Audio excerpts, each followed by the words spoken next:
We Uno, supporters and opponents of Quebec independence rally on the eve of an historic vote. And the shooting death in Malta of the Islamic Jihad leader sends shockwaves across the Middle East. This is the CBS Evening News. And this is John Roberts reporting. Good evening. Canada is facing the biggest political crisis in its history, a crisis that could end Canada as we know it.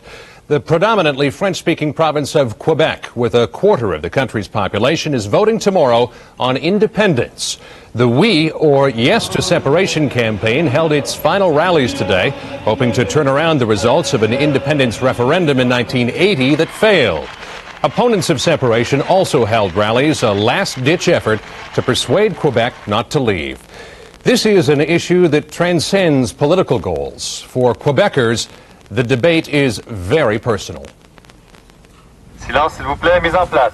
And what about these letters having Claude below? Ever since the British defeated France in 18th century Canada, you're sort of circling around that. Quebec has been fighting to preserve its French language and culture.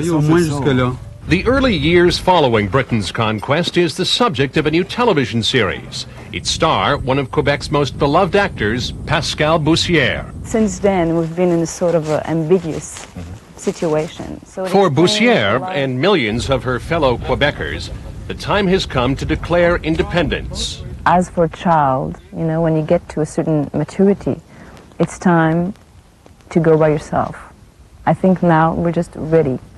It may be that Boussière is right. After a 30-year drive for Quebec independence that has exhausted Canada's national psyche, the We or Yes to Separation campaign is poised for victory.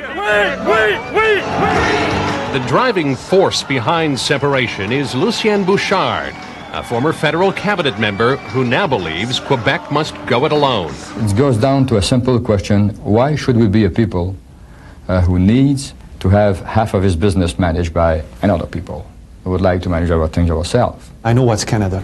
I know it's not perfect, but I know it's a very good country. And I'm proud of it as a Canadian. Michel Demour is a 13th generation Quebecer, a corporate attorney whose business relies on ties between his province and the rest of Canada. A lot will be lost. Confidence will be lost. Economic opportunities will be lost. Opponents say separation would come at a huge economic cost, with trade disruption, recession, and skyrocketing unemployment. Demour and his wife Danielle fear most what an independent Quebec will mean for their children's future. It's a country that has something to bring to the world, and I think Canada split in two would not be Canada anymore. But for separatists, this is not an economic issue. It is an affair of the heart. Are you a Canadian first or a Quebecer?